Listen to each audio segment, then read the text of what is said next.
കേരള സർവകലാശാലയിൽ സിൻഡിക്കേറ്റ് യോഗത്തിൽ രജിസ്ട്രാർ ഇൻചാർജിനെ മാറ്റണമെന്ന് ഇടത് സിൻഡിക്കേറ്റ് അംഗങ്ങൾ. രജിസ്ട്രാർ ഇൻചാർജ് ആർ രശ്മിയെ മാറ്റണമെന്നാണ് ആവശ്യം. സിൻഡിക്കേറ്റ് യോഗത്തിലാണ് ആവശ്യം ഉന്നയിച്ചത്.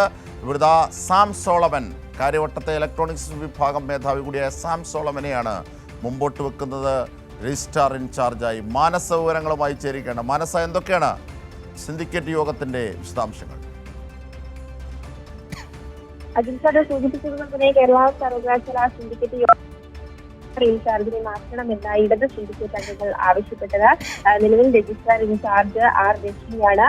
നേരത്തെ അനിൽകുമാർ ഉണ്ടായിരുന്ന സമയത്ത് അനിൽകുമാറിനെ മാറ്റിയതിന് സസ്പെൻഷൻ കിട്ടിയതിന് പിന്നാലെ നിലി കാപ്പൻ വരികയും അതിന് പിന്നാലെയാണ് രശ്മിയെ ഇൻചാർജിലേക്ക് മാറ്റിയത്. അതായത് ഇതൊക്കെയും തന്നെ ഇടത് സിൻഡിക്കേറ്റ് അംഗങ്ങളുടെ ആവശ്യപ്രകാരം തന്നെയായിരുന്നു ഇത്തരത്തിലുള്ള മാറ്റങ്ങളൊക്കെയും തന്നെ ഉണ്ടായിരുന്നത്. ഇപ്പോൾ വീണ്ടും ഈ രജിസ്ട്രാർ ഇൻചാർജായി നിൽക്കുന്ന ആർ രശ്മിയെ മാറ്റണം എന്ന ആവശ്യമാണ് ഇന്നത്തെ സിൻഡിക്കേറ്റ് യോഗത്തിൽ ഉന്നയിച്ചത് എന്നതാണ് അറിയാൻ സാധിക്കുന്നത്. ഈ യോഗത്തിന്റെ ആദ്യ അജണ്ടയായി തന്നെ വിഷയം പരിഗണിക്കണം അല്ലെങ്കിൽ ആവശ്യം പരിഗണിക്കണം എന്നതായിരുന്നു ഉന്നയിച്ചിരുന്നത്. എന്നാൽ VC ഇക്കാര്യം അംഗീകരിച്ചില്ല. യോഗത്തിൽ അതിന് ശേഷം തർക്കമുണ്ടാകുന്ന ഒരു സ്ഥിതി ഉണ്ടായിരുന്നു. പിന്നീട് വീണ്ടും ഈ ഒരു ആവശ്യത്തിനും ഇടത് സിൻഡിക്കേറ്റ് അംഗങ്ങൾ ഉറച്ചു നിൽക്കുന്ന ഒരു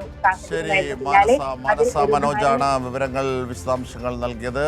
രജിസ്ട്രാർ ഇൻചാർജിനെ വേണമെന്ന ആവശ്യത്തിലാണ് ഇടത് സിൻഡിക്കേറ്റ് അംഗങ്ങൾ. സാം സോളമനാണ് ഒപ്റ്റോ ഇലക്ട്രോണിക്സ് വിഭാഗം